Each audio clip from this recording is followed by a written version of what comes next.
So hello students, so welcome back to my YouTube channel. तो आज का हमारा टॉपिक है alimentary canal of the earthworm. ठीक है, तो ये क्लास 11th का हमारा टॉपिक है और ये टीजीटी पीजीटी के हिसाब से भी काफ़ी ज़्यादा इम्पॉर्टेंट है। ठीक है, तो चलिए हम इस टॉपिक को जल्दी से स्टार्ट करते हैं। तो जैसे कि आपको पता है कि जो हमारा अर्थवर्म है उसको हम सेगमेंट वाइज स्टडी करते हैं। हम हर एक सेगमेंट में देखते हैं कि कौन सी चीज़ कहाँ पर प्रेजेंट है, क्योंकि यहाँ आपका जो अर्थवर्म है उनमें मेटामियर्स प्रेजेंट होते हैं, यानी कि आपको सेगमेंट देखने को मिलता है और उसी सेगमेंट के हिसाब से चीज़ें अर्थवर्म के अंदर प्रेजेंट होती हैं। तो एलिमेंट्री कैनाल को भी हम उसी तरीके से स्टडी करेंगे। और आपके पास एनसीईआरटी है क्लास 11th की, तो आप उसको भी खोल कर देख सकते हैं और इस डायग्राम को आप साथ में ही स्टडी कर सकते हैं मेरे साथ में। और एक मैंने छोटा सा नोट भी बनाया है कि किस सेगमेंट में क्या चीज़ प्रेजेंट है, ताकि आप लोगों को और आसानी से याद हो सके। आप इसका स्क्रीनशॉट भी ले सकते हैं याद करने के लिए। ठीक है, चलिए इसको हम स्टार्ट करते हैं जल्दी से। तो सबसे पहले हम स्टार्ट करते हैं हमारे माउथ वाले रीजन से। तो अर्थवर्म का जो माउथ होता है वो टर्मिनली प्रेजेंट होता है। टर्मिनल वाला कौन सा हिस्सा होता है, मतलब कि ना ऊपर ना नीचे, सीधे सामने की तरफ जब प्रेजेंट होता है तो वो टर्मिनल माउथ कहलाता है। ठीक है, तो जो हमारा अर्थवर्म है उसका जो माउथ है वो कैसा होता है, टर्मिनल होता है। और कौन सी सेगमेंट में प्रेजेंट होता है, फर्स्ट टू थर्ड सेगमेंट में।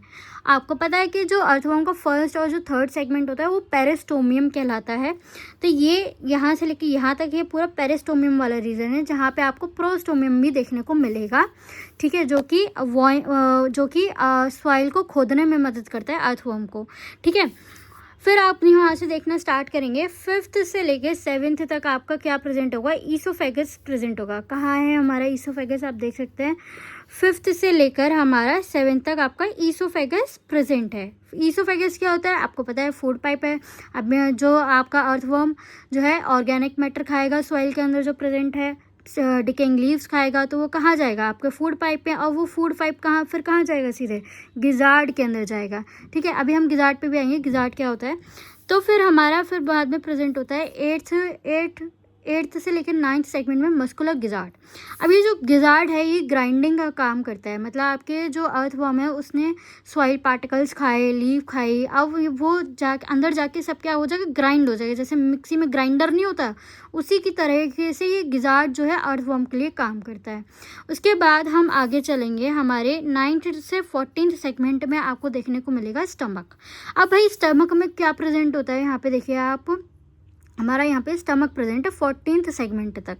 ठीक है, तो हमारा जो स्टमक होता है उसमें हमारे कैल्सीफेरस ग्लैंड्स प्रेजेंट होते हैं, जो कि सॉइल जो खाई है अर्थवर्म ने उसके अंदर बहुत सारा आपका जो है ह्यूमस प्रेजेंट होगा। तो उसको न्यूट्रलाइज करने के लिए बहुत सारे उसके लिए क्या प्रेजेंट होता है, कैल्सीफेरस ग्लैंड प्रेजेंट होता है स्टमक के अंदर, जो कि जाके जो ह्यूमस प्रेजेंट है सॉइल में उसको जाके आगे जाके न्यूट्रलाइज कर सके। उसके बाद हम आगे बढ़ेंगे, हमारा आप देखेंगे फिर 15 टू लास्ट सेगमेंट तक हमारी इंटेस्टाइन चलेगी। मतलब ये जो है ना हमारा 15 से लेकर लास्ट तक हमारा पूरा इंटेस्टाइनल वाला पार्ट चलेगा।